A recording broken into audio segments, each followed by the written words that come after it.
Well, thanks, Raj. G'day from Australia, everyone. Thanks for joining us. My name is Ashley Davis. I'm the author of Bootstrapping Microservices. I'd just like to start with the tradition that we have here in Australia.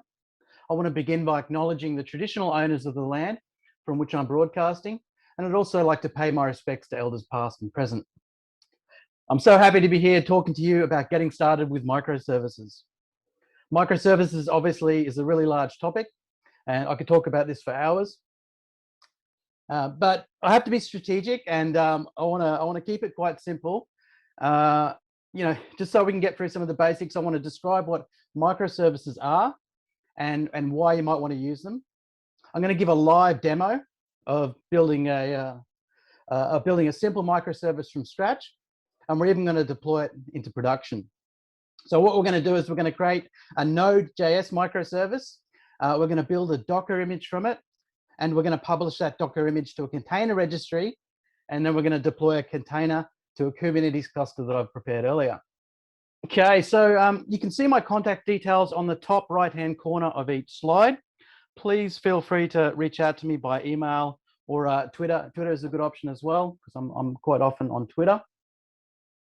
I'm going to start with a little bit about myself. So I've been a software developer for over 25 years.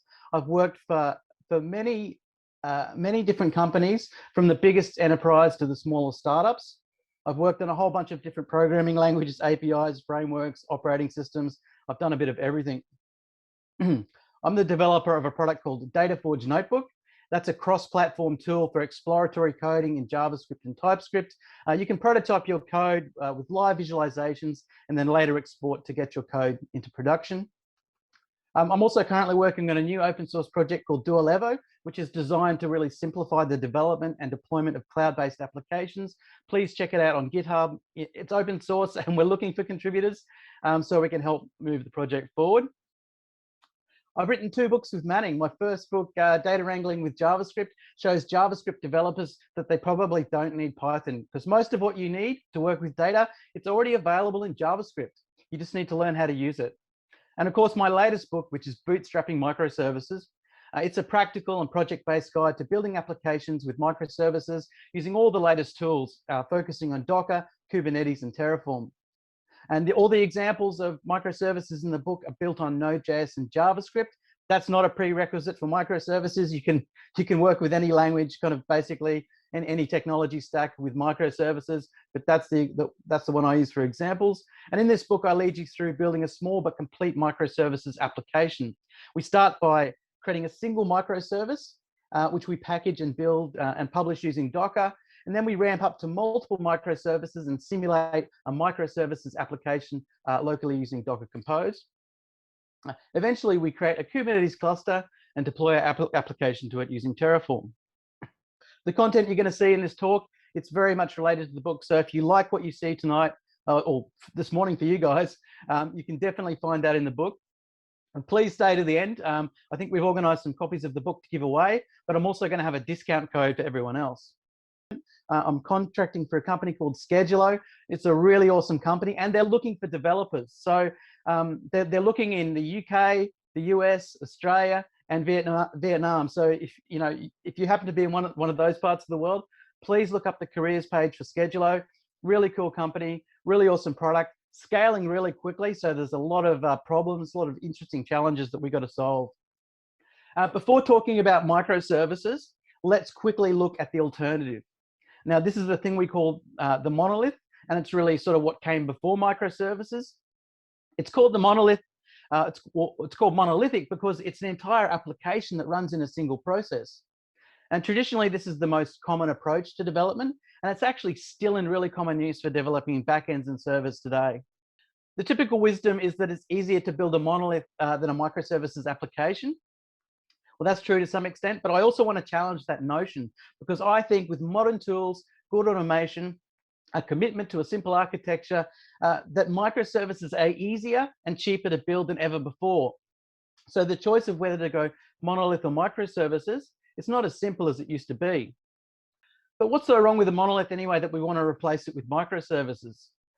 There are many good reasons to start with the monolith. It can be easier than starting with microservices, that's for sure. It requires less technical skills than microservices.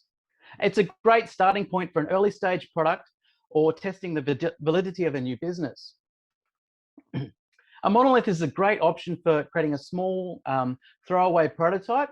And also, if your application is always going to be small, if it doesn't need to grow over its lifetime, a monolith can always be the right choice. But there are many problems with the monolith that will make you really want to think hard about and carefully about whether you would use it. A monolith can start really simple, but ultimately, like any modern application, monolith or microservices, it is destined to become very complex. So you can't hide from complexity by choosing to create a monolith. Monoliths are difficult to scale, both scaling for your dev team and scaling the performance of your application. Monoliths are difficult to restructure, and that's something that gets worse with time. Monoliths have a large deployment risk, and that is to say that when you update your monolith and you break it, you break the entire thing, leaving your customers with nothing. Monoliths have a single large attack surface. If an attacker breaks through the single line of defense, and they're on the inside of your application, then they can cause all sorts of havoc when they're there. Ultimately, though, it can be very difficult to move from monolith to microservices once you've become dependent on the monolith.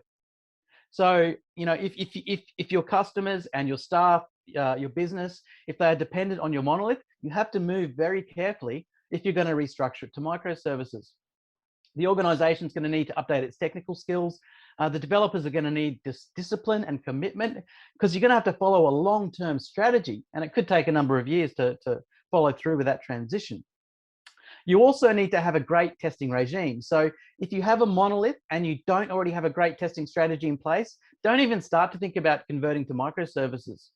So, you can see, like, once you are dependent on a monolith, it can be extremely difficult to get away from it. First, let's just talk about what is a microservice, and then we'll get onto some of the benefits of using microservices. A microservice is a small, independent software process with an independent deployment schedule. Let's break this down. Why is it important for it to be small? Well, having small services minimizes our deployment risk. That allows for small changes, and small changes can be more frequent and can be more easily tested. So we can increase our pace of development while mitigating our deployment risk. How small should a microservice be? That's where you're going to find a bit of argument. Opinions are going to vary on that. But I would say that a microservice has to be small enough that it can be rewritten in a couple of days, or at most a couple of weeks. Now, why is it important for the process or the microservice to be independent? Well, that's important for fault isolation. I'm going to touch on that in a moment. Why is it important for the deployment schedule to be independent? Well, that's so that separate services can have their own release schedules. It means faster changing services can have more frequent updates. And having independent deployment schedules allows each team to manage the release cycle for their own microservices, and this facilitates independent and scalable teams. So we've looked at what a single microservice is. What is a microservices application? Well, it's a distributed application composed of many tiny software processes that communicate via the network. Now, a microservice application really is just a special case of a distributed application where we've taken the services and we've shrunk them down to a micro level. So this is nothing new. Distributed applications have been around for a while. The difference between monolith and microservices, is really just that a monolith is one large process and microservices are many small processes.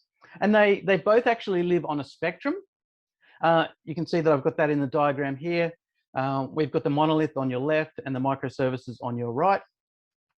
I want to show you this diagram because I want you to know that it's not actually just a choice between monolith and microservices. There's actually many valid points along this spectrum that could work for you and your company.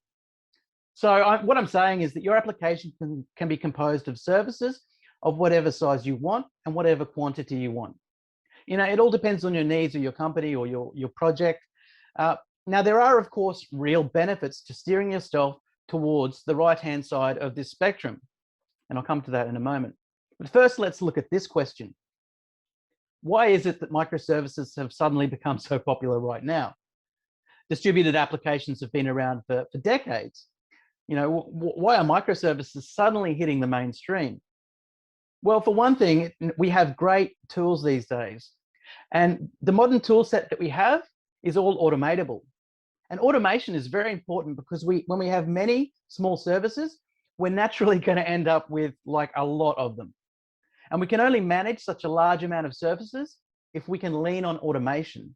So automation is crucial for small teams to scale themselves up to manage large applications. And now we have cheap and convenient access to cloud-based infrastructure. So it used to be pretty expensive to run microservices, you know, especially if you have to deploy a microservice to a single virtual machine, you know, have a virtual machine for each microservice. But now these days, it's really, really cheap to run microservices. And the final thing to say is that the DevOps revolution and the rise of infrastructure as code, you know, this is what's really propelled microservices into the spotlight. You know, developers can now manage their own operations. Infrastructure as code has turned application deployment into a coding task. And so individual developers and teams of developers can manage the entire life cycle of the microservices that they're responsible for. This is only possible because the services are small. So a developer can, you know, manage a small microservice or maybe multiple small microservices. The larger the services become, up to the size of the monolith, of course, you know, like a single developer or a small team of developers can't manage that by themselves. So small services being managed by separate teams is something that's leading to more scalable organizational structures. So microservices are popular now because we've just reached that point where, in terms of cost, ease of use, and automatability, microservices have become very accessible to the mainstream development community. So naturally, we want to use them for all the benefits they have to offer. And that brings me to talk to you about the benefits of microservices. Now, some people think that microservices make things complex, and that can be true, you know, but I believe any application can grow complex. It doesn't really matter, you know, how you build it. Sooner or later, it's going to be complex. And we shouldn't fear complexity. In fact, I think our primary jobs as developers is managing the complexity that we create in order to solve the problems we need to solve. So what we should do as good developers is find better ways of managing complexity. And microservices are an architectural style that helps us manage complexity. So even though a microservices application will become complex, you know, by the way, it doesn't have to start that way. Like any new application, even a microservices application can start simply. And I've got some tips for you at the end as well about how to get started with microservices and how to start simply. But just like any new application, you know, a microservices application can start out simple, but it's going to grow complex over time. And you're going to get that with any kind of application, monolith or microservices. They're going to tend towards complexity. But microservices themselves provide the means to manage that growing complexity. How does that work? Well, if you look at an established microservices application, it's going to look complex and overwhelming. But if you zoom in, so you've got this big application, but you zoom in to any given, to the level of any individual microservice, and it should be simple and it should be understandable. That's what microservices are supposed to be: small, simple, and understandable. Zoom out again, you know, look at the entire application. It's still going to be very complex, but we can zoom into any part of it, any part of the application, and we should be able to understand it because a microservice is small and easy to understand. The important thing here is that no matter how big your application grows, and it could grow to being the size of Netflix, right? That's the behemoth of microservices applications. You know, the largest and most well-known microservices application is Netflix. But no matter how big it grows, you can still zoom in and understand the parts of it. That's the absolutely most crucial thing here, because no one can understand the details of a Netflix-sized application. But if we can put a microscope on the parts and understand them, that's a really good thing. Now, you might well say, you know, that's all good for a huge Netflix-sized application, but I would also argue that this ability to zoom in and understand what's happening at the microservices level it's really important for any size application, and it's something that you just don't get when you're working with a monolith.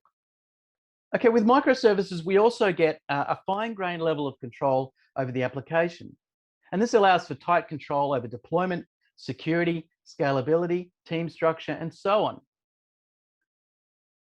Microservices also allows us to compartmentalize the components in our application, just like how bulkheads work on a boat that divide the boat into components. So that when you're on a boat and it springs a leak, you can isolate that fault to the compartment where it occurred. This means that should any microservice fail, the failure can be limited to that single microservice, and it doesn't have to bring down other services, and it doesn't have to cause disruption to our customers. The fact that any given service is small and we can roll it out independently of all the others, that means our deployment risk is kept low. So when we deploy a microservice, we risk breaking just a small part of our application. When we deploy a monolith, on the other hand, we risk breaking our entire application. Microservices support a scalable team structure. The application can be split into many separate code repositories that are managed by separate teams that are independent of each other. Because they are independent, they can work in parallel without treading on each other's toes. And this allows us to scale up the size of our applications while effectively distributing the workload across a growing company. Microservices also famously support very scalable performance. With a monolith, you only have a single thing you can scale, and it's not very focused.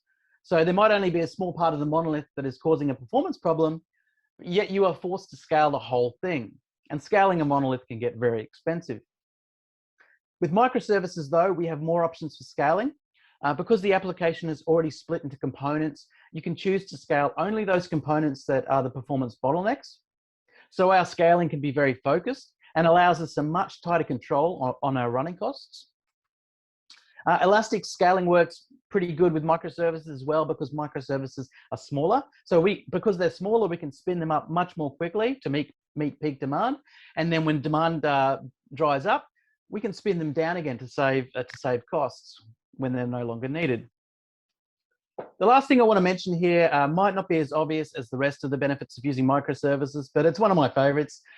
We can use microservices to isolate our technical debt. So instead of having one huge monolith-sized ball of mud, we can divide it up into separate islands that are distinctly independent of each other. So instead of having one huge pile of spaghetti, we can have it all separated neatly at the application level. And I actually think that this makes microservices great for prototyping and building MVPs. And it's one of the reasons that I recommend microservices to startups. What skills do we need to build with microservices? Well, of course, you're going to need some coding skills. You're going to need a programming language, or you need to be able to hire a developer, of course. You need to be able to test your work. You're going to need to be able to work with a database and probably some sort of file storage.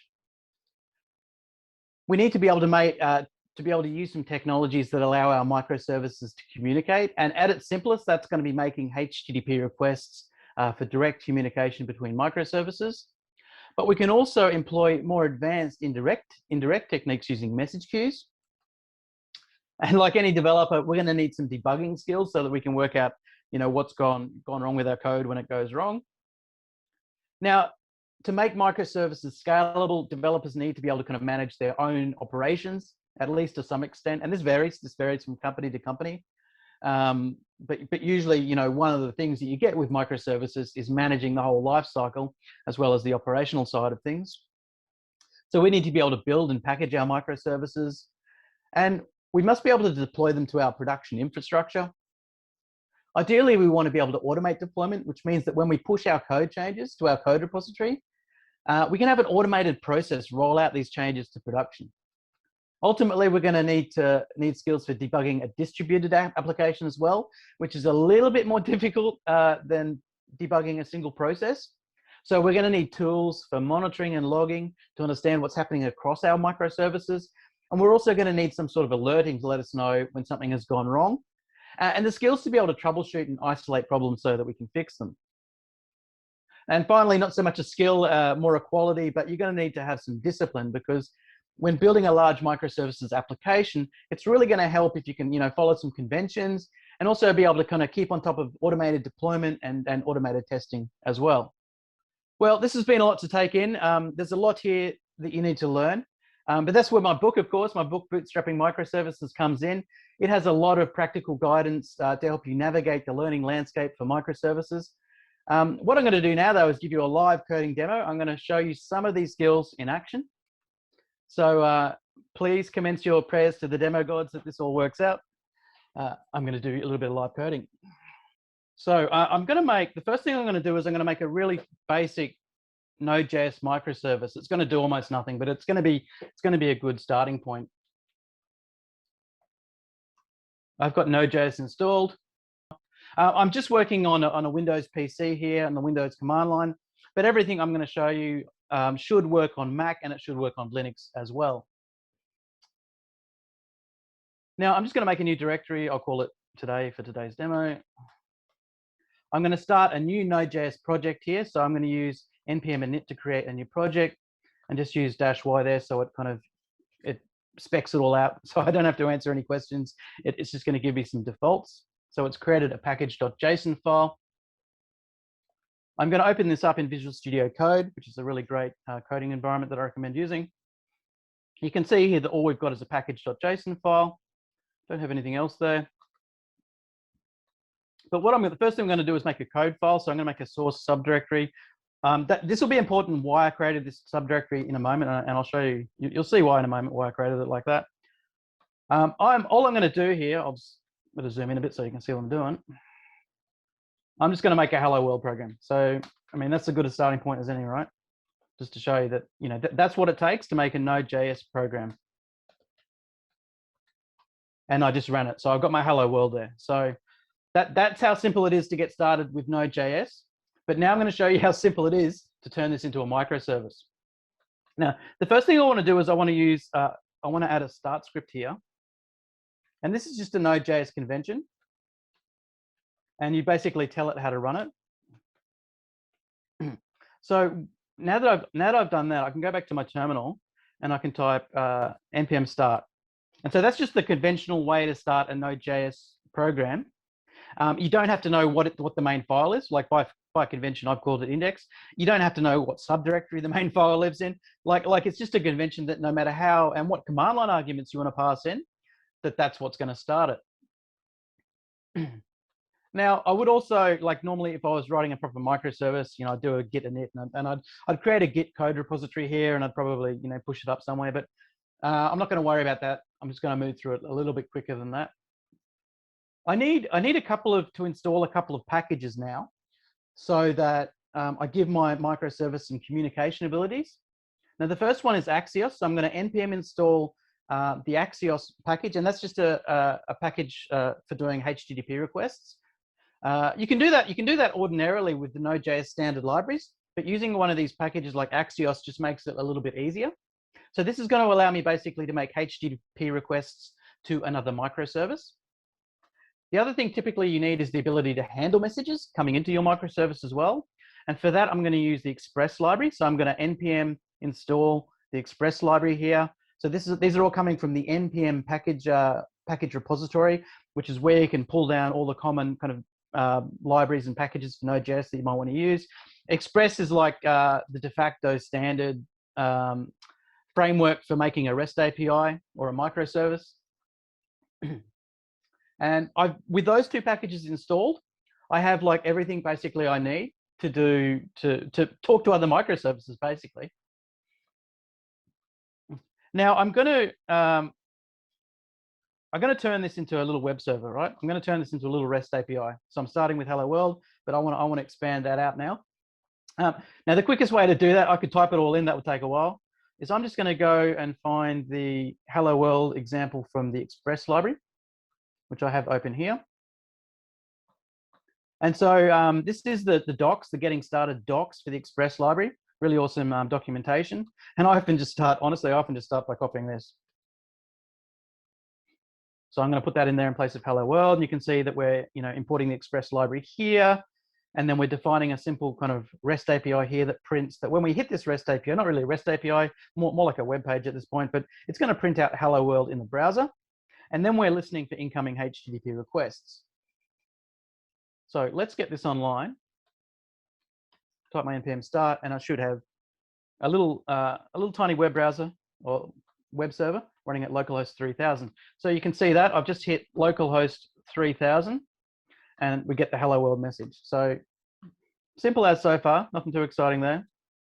But what I can do from here is I can start to flesh this out a little bit, and I can say, you know, like, what's a message that we might want to send this microservice? What is this microservice anyway? I've got some to-do data handy, so let's call this the to-do microservice. It's part of our amazing new to-do application. Okay, so you know, we might send it a message that's like new to-do. And what's it going to do? Like, what's it going to do in response to this message? I mean, it can literally do anything here, right? I mean, we can say, let's send a status code of 200 back to say it was okay. But on the microservice side of thing, let's just do a console log, you know, create a new to do in the database here. Okay, so this is how we're sending our microservice a message, right? Either from the browser, from the front end, or we could be sending this from another microservice. So I'm just going to start that again. Now I'm going to hit what was it? New to do, and here it just says a status code 200 okay, right? So, but if we go back to the code, you can see here in the code it's actually printed that message. Create a new to do in the database here. So, you know, we've got something fundamental here to microservices. We can handle incoming messages from other microservices and to do, you know, whatever your application does. You know, you could fill this out and you could do something here. So hopefully we're good with that. Now, what I want to do now is simulate hitting another microservice. So, you know, what if we had a get to do's thing here, and we actually just want to return some JSON here. I could return some JSON just like this, an array of things here, and an array of to-dos from, you know, that we get from the database or something like that. Now, the reason I call this the to-do service is because I've got some great data from the JSON placeholder API, and I'm just going to bring Axios in. So that's importing the Axios library, and I'm just pulling some code in here from a cheat sheet I've got on another screen, just so I don't waste your time typing all this in and then having to debug what goes wrong with it. You can see what's going on here anyway. On this first line here, we're doing a HTTP GET request to like a REST API that's online somewhere. You could just imagine this was a microservice, right? Like this could be, this doesn't have to be like this. It could literally be HTTP, you know, to-do microservice, or, you know, maybe it's the to-do storage microservice or something like that that's running inside your production environment. But I don't have anything else like that to show you, so we're just going to get this retrieve this fake data from this placeholder REST API that's available on the internet, and we're going to print it, or we're going to return it to the client as JSON. So in this case, right, where we're just getting the data, but we could also in the code here, we could also replace this comment here with something, do something with it, like transform it, you know, store it in our database, you know, whatever we need to do. So let's see what this does. So what did I call it? Was it get to do's? Well, let me zoom out a bit. So you can see here there's a bunch of JSON coming through here with all my to-do list, which is all just lorem ipsum. So it's nothing real. It's just fake. It's just fake placeholder data. But this kind of gives you a little bit of an idea of how, you know, you could get a request here. So this could be a request from the front end. It could be a request from another microservice. And then we're going to go and talk to another microservice, get some data back, do something with it, and then return it to our client. So, you know, this is only a few minutes work. It takes a bit longer when I'm explaining it to you, but normally this is only a few minutes work to put together the bare bones of a Node.js microservice. And believe it or not, this is a really great starting point for a microservice. You know, we've got some of the more basic things that we need to do already here, already about to go. Now, by itself, this isn't very useful. I can run this locally, as you've seen. I can run npm start. I can type it right. I can run npm start, and I can run it locally on my development computer here. but we really need to get this running in production. And to do that, what we do mostly these days is we create a Docker file for it.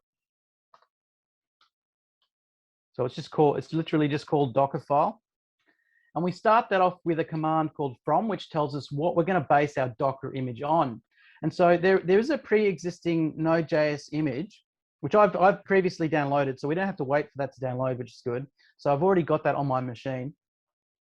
But that gives us the whole Node.js runtime environment in this Docker image. Then we can set a work dir. That's where we're going to be working in the image to build it, to set it up. And then we copy across our package JSON file. So that's the kind of metadata for the project that we need, the things that describes all our NPM dependencies. Then we run our NPM install. So we only want to install production dependencies here, because this is going to be a production image, production container that we're going to roll out to our Kubernetes cluster. I'm going to copy across the source code.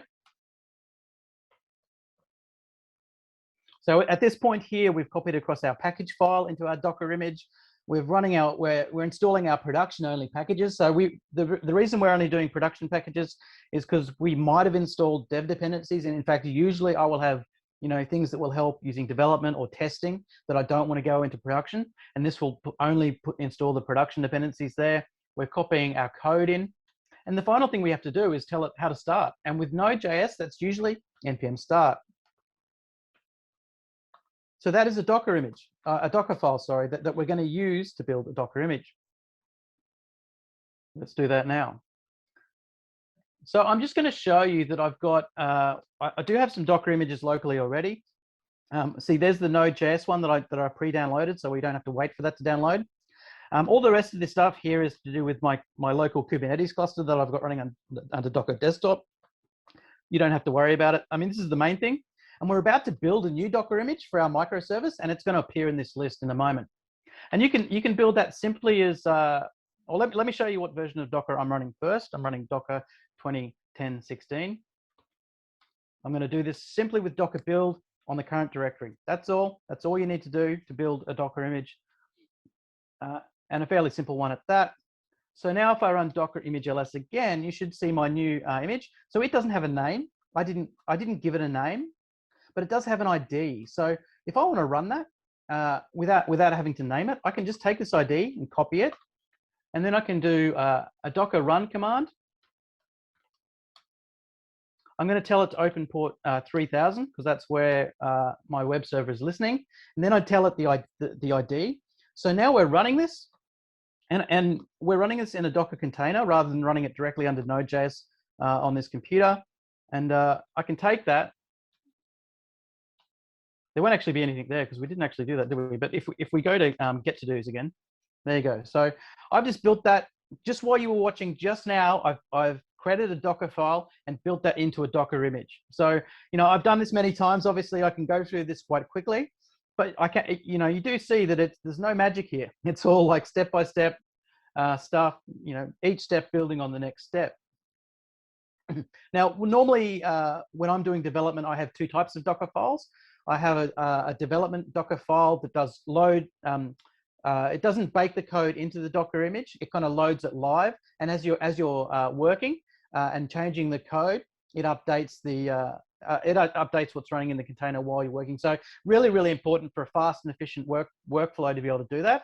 But I also normally have a Docker file as well, which looks pretty much like this. Maybe a few extra things, but not much more difficult than this, apart from the fact that I have different Docker files for development and different Docker files for production. And I talk about that in my book, Bootstrapping Microservices, as well. So please take a look at that if that's something that sounds interesting. Now, we've built an image. What we want to do is we want to get this image and get an actual microservice from this image running in our Kubernetes cluster. Now, the first thing we need to do that is we need a container registry where we can push images to. I've got one. I'm using, now you could be using any cloud provider. I'm demonstrating with DigitalOcean. I really like DigitalOcean because they're cheap and they're pretty easy to use. But you can do the same kind of thing with Amazon Web Services. You can do it with Google Cloud, and you can do it with the Microsoft Azure. But what I've got here is I've created a container registry on DigitalOcean. There's no container images in it at the moment. In a moment, I'm going to publish an image up to here, and we'll have a look that it appears there. I also have a Kubernetes cluster.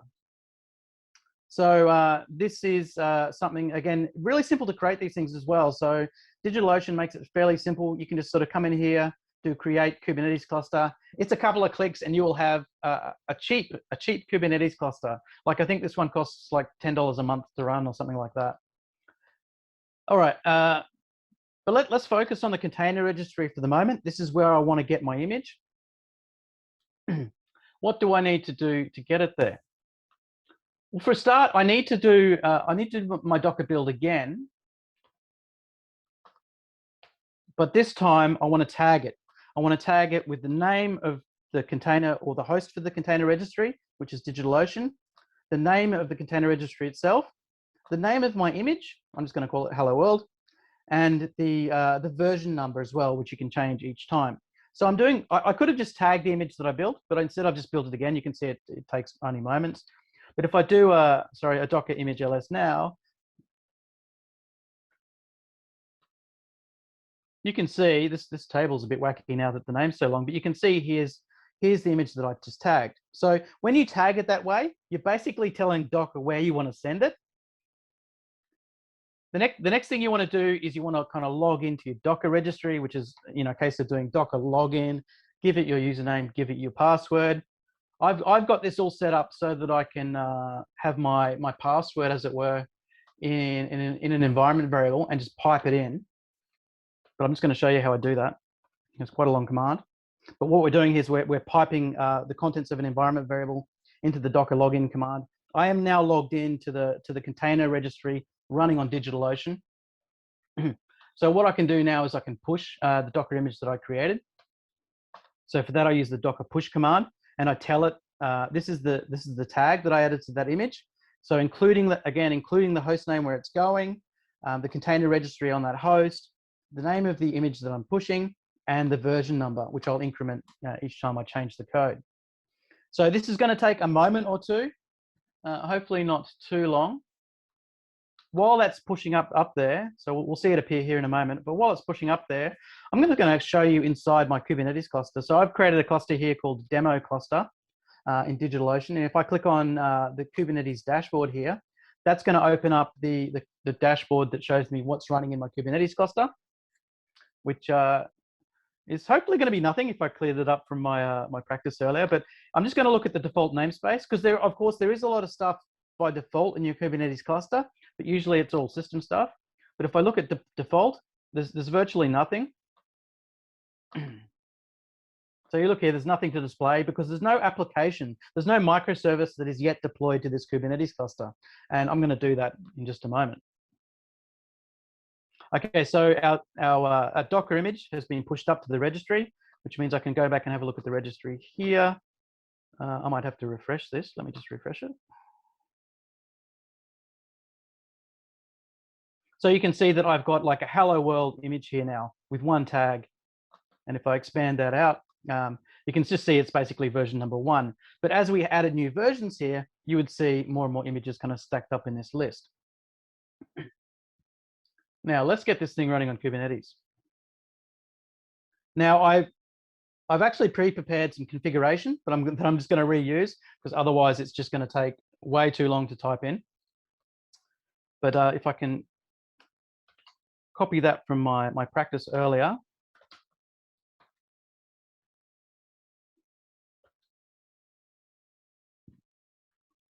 Cool. So I've got this deployment directory now, and we'll have a look in Visual Studio Code just to see what that looks like. If I expand that out, I've got some examples here for deployment to Kubernetes using a YAML file that we're going to deploy using kubectl. So this is a fairly standard Kubernetes YAML file for deploying. We've also got some Terraform files here for deploying using Terraform. I might show you that in a moment, time permitting. So what we've got here basically is a thing saying, oh, we've got a deployment. And the thing that we're deploying is our image that we've got. And this whole thing here is exactly the same as what we saw a moment ago. we've got the host name of the registry, the name of the registry, the name of the image, and the version. And then we've got a service to make this available via DNS. And we've made the service type load balancer. And what that's going to do, we're probably not going to have time to see this come to fruition because it actually takes a while to kind of deploy a load balancer.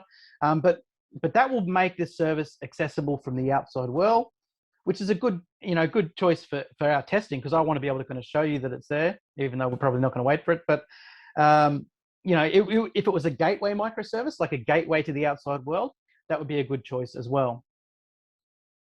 Actually, I just noticed that's target port 80, and for it to work, it probably needs to be target port 3000, because that's what I coded the microservice for.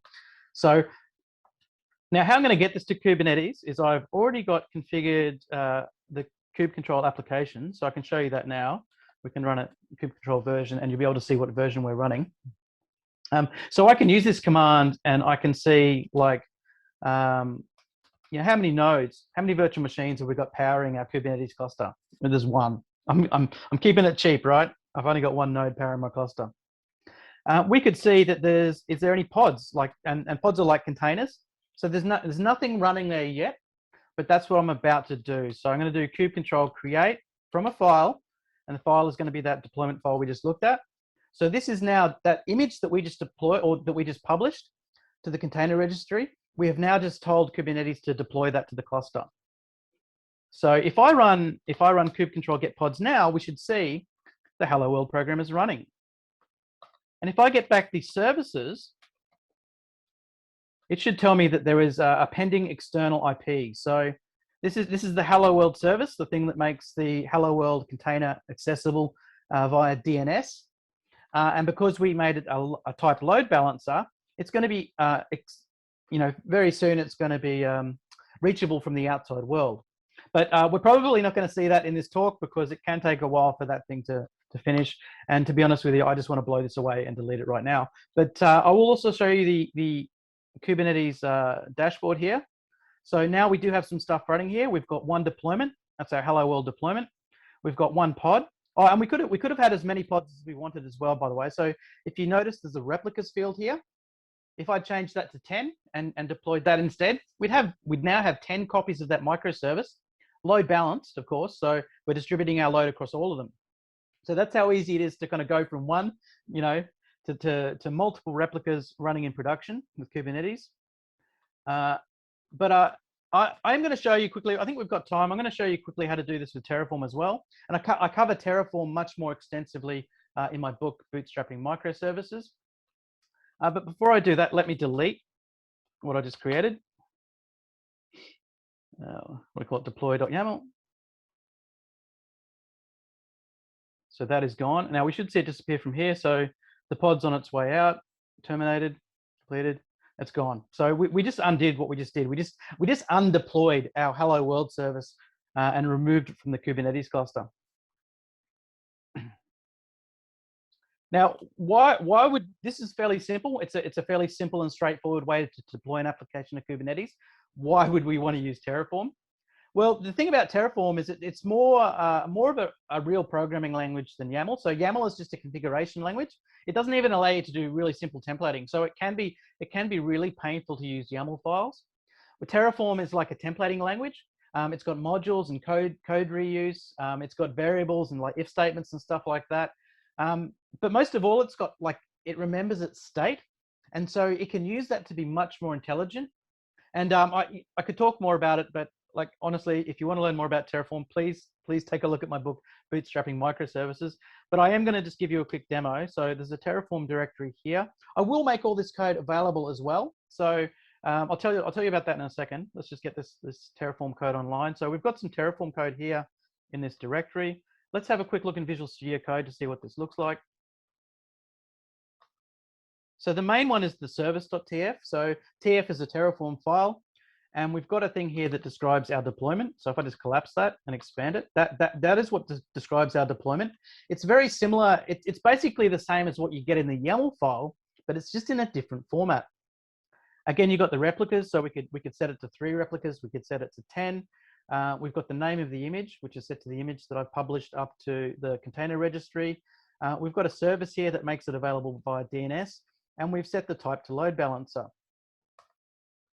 Now, there's a few other things here, but they're sort of beside the point. But what we can do here is just run the Terraform command against this code to deploy this to Kubernetes.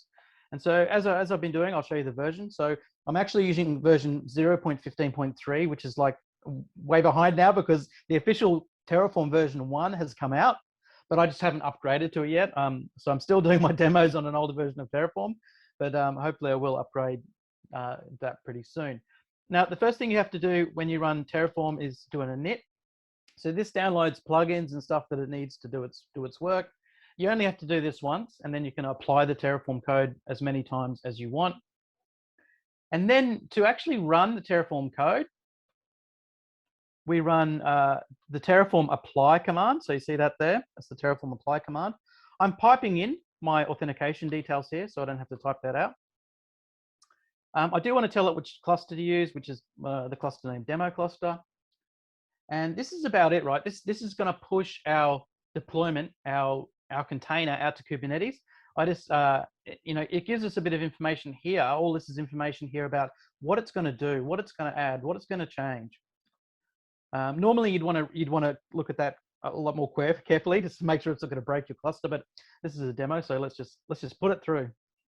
So this is going to take a moment. And then basically we're doing the same thing that we did a moment ago with the YAML file, but we're using Terraform to do it this time around. And Terraform is just, it's infrastructure as code. It's like a programming language for creating infrastructure.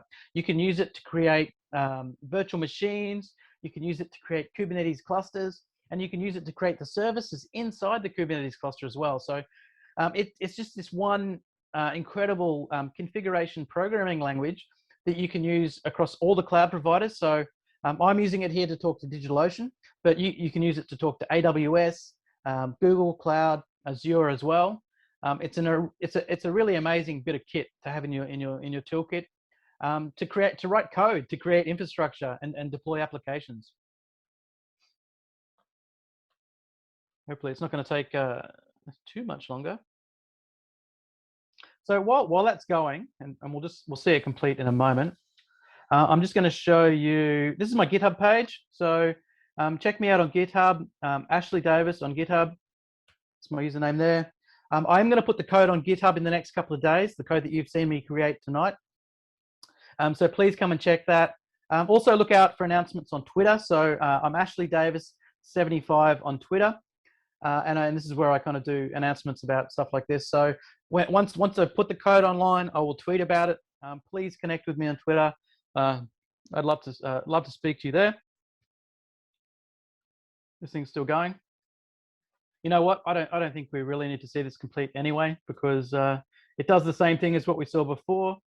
It's gonna give us some stuff. Well, we've already got some stuff here, so it's actually already done its job. It's just who knows what it's doing. It's still having a good think about it, because we've got our Hello World deployment. We've got a Hello World pod. If we look at the services as well, we should see. So the service is still being created, and I guess that's saying that because it's going to take a while to create the external endpoint that we could use to look at that externally.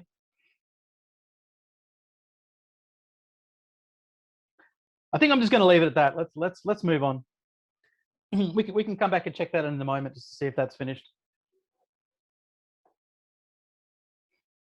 Okay, so I just wanted to leave you with some tips for getting started with microservices just before we finish up tonight, or today, just in the morning for you guys. For one, keep it all in one place. So keep the code repository and the CD pipeline for all your microservices all together in the one place. Now, this isn't going to be making the most of microservices, but it gives you a much simpler starting point, and it allows you to scale later. Now, when you do want to split out your single code repository, and create multiple code repositories, make it a meta repo. So you've got a link there to the meta tool. It's really cool. It gives you the convenience of working with a single repo, but the flexibility of working with many separate repos. Follow the link there to find out more. Always be striving for a simple architecture. Try very hard not to overcomplicate things. Things never need to be as complicated as we like to make them to be. Put all your databases in a single server. Now, we have a very important rule with microservices that you should have one database per microservice, and you should definitely follow that rule. but you can keep all your databases together on a single server, and that's going to really help simplify your maintenance and keep your costs down. At the start, you don't need to worry about scaling. You saw before that I was running on a Kubernetes cluster with a single cheap node. Yes, you can make a Kubernetes cluster with a single node. You don't even need to make replicas for your microservices. Just deploy one microservice for each one. You just don't, you don't need to scale in the early days. Keep things simpler, keep your costs down. If automated testing seems like too much, simply don't do it. You're going to need it later, of course, because, to scale up and manage a large microservices application, you're not really going to be able to do without automated testing. But in the early days, when you're learning, or if you're still, putting together a prototype or an MVP for a startup, you don't need automated testing. But even if you don't have automated testing, you still need to do manual testing. You've got to do some kind of testing, right? So please put lots of effort into making your testing easy and reliable. And I like to go to production as early as possible. So, as soon as we have something to show to a potential user or customer, I like to be able to put that into production to show them. So I usually start every new product with an automated deployment pipeline, and I've got a recipe for that. Like, I've got a recipe that I roll out for new applications, and that's a basic, simple version of that is what I present in my book, Bootstrapping Microservices. But it's this kind of thing. You make it work well once, and you use it every day, day after day, doing releases, rolling out features to customers, getting feedback, and just iterating on that. The deployment pipeline is the conduit to the customer and for getting updated features to your users. So I do think it is the most important part of your infrastructure. And I think it should be feature number one of any new application. Now let's just come back to the spectrum. We looked at this earlier, and I said there are benefits to steering yourself towards the microservices side of the spectrum, but you've got to be smart about this, right? Please choose a position on the spectrum that works for you, your project, and your company. There is no single right approach to software development. Microservices are an important part of our toolkit, but they can live there alongside other techniques, and we've got a spectrum of possibilities to choose from. As always, there is more to be learned, and practicing your skills is a key part of it. So please check out my book, Bootstrapping Microservices, and I'm going to walk you through the entire process of building a microservices application and getting it deployed to production. We've got some copies of the book to give away, but for everyone else, there's a code on screen for a 35% discount. Let's just quickly jump back and see if Terraform is finished. We have. And so we might even have an external endpoint here. We do. So this is awesome. So you can see the Hello World service. So that's the thing that makes my container accessible, my microservice accessible via DNS. Of course, we made it a type load balance, so we've got an external endpoint. So you could, let's open this in a new window. So, well, there's no, I should have left Hello World on the root, but we can go to get to-dos, and you can get your list of to-dos.